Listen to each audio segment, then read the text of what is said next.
My name is Judas, and this is my story. The leather coin purse at my hip felt heavier than any stone I had ever carried. It wasn't the weight of the silver itself, but the way it seemed to pull at my very skin, dragging my shoulder down and keeping my center of gravity uncomfortably low. Every time I moved, the coins gave a dull, muffled clink against each other, a sound that only hours ago would have felt like a promise of security, but now sounded like a mocking whisper. I sat at the table in the upper room, the air thick with the smell of roasted lamb, bitter herbs, and the smoke from the oil lamps that cast long, dancing shadows against the plastered walls. My palms were damp, and I kept wiping them on the rough fabric of my tunic, trying to scrub away a greasy feeling that wouldn't leave. I looked around the table at the others. Peter was leaning forward, his voice a low rumble as he spoke to John, his eyes bright with a fire I no longer recognized.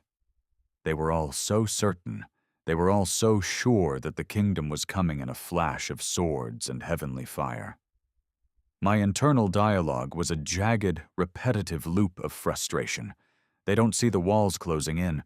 They don't hear the sharpen of the blades in the shadows of the temple. He's talking about dying, not reigning. I'm the only one with enough sense to see that the fire is going out. I had spent 3 years following a man I thought would break the Roman yoke and place a crown on our heads.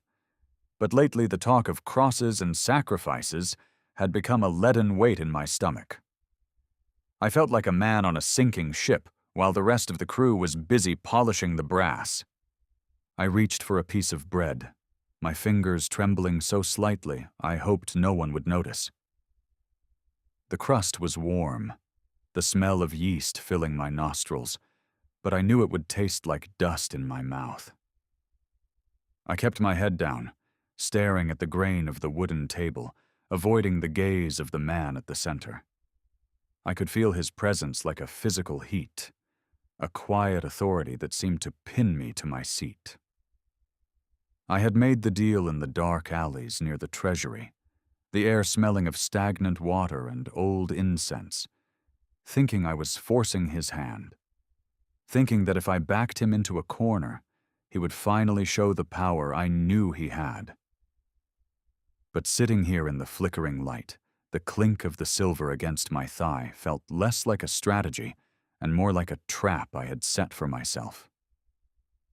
The room grew quiet as he stood up and took a basin of water and a towel. I watched as he knelt before Peter, the water splashing softly against the stone floor.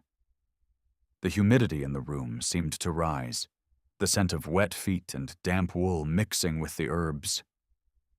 When he reached me, I felt a sharp, electric friction in my chest. I wanted to pull my feet away.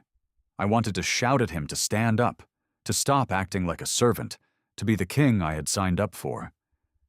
But as he poured the cool water over my dusty, calloused skin, his hands were firm and steady. He didn't flinch as he touched the feet that had walked to the high priest's house just a day before.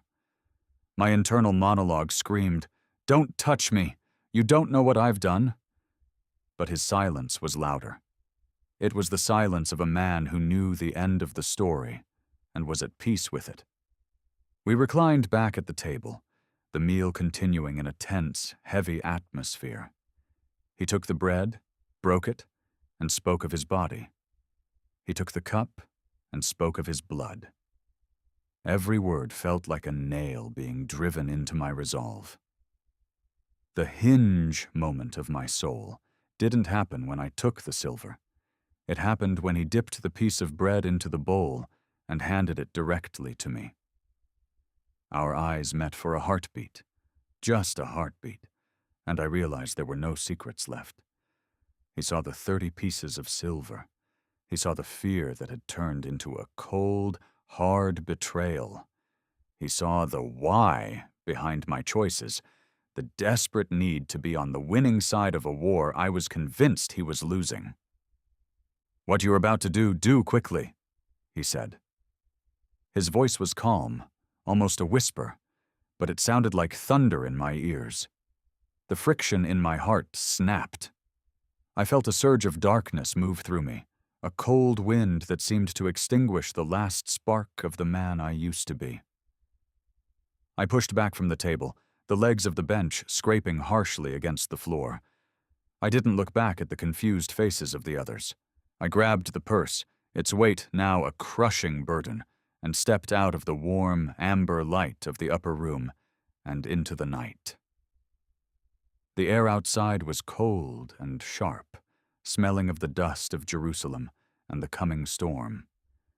The shadows of the narrow streets felt like they were reaching for me. I walked fast, my sandals slapping against the cobblestones, the clink of the silver keeping time with my frantic heart. I told myself it was for the cause. I told myself he had failed us first. But as I looked up at the moon, pale and indifferent above the Kidron Valley, I realized that the darkness I was walking into wasn't on the streets. It was in my own lungs. I had traded the light of the world for the weight of a purse, and for the first time in my life, I understood that the heaviest thing a man can carry is the price of his own soul.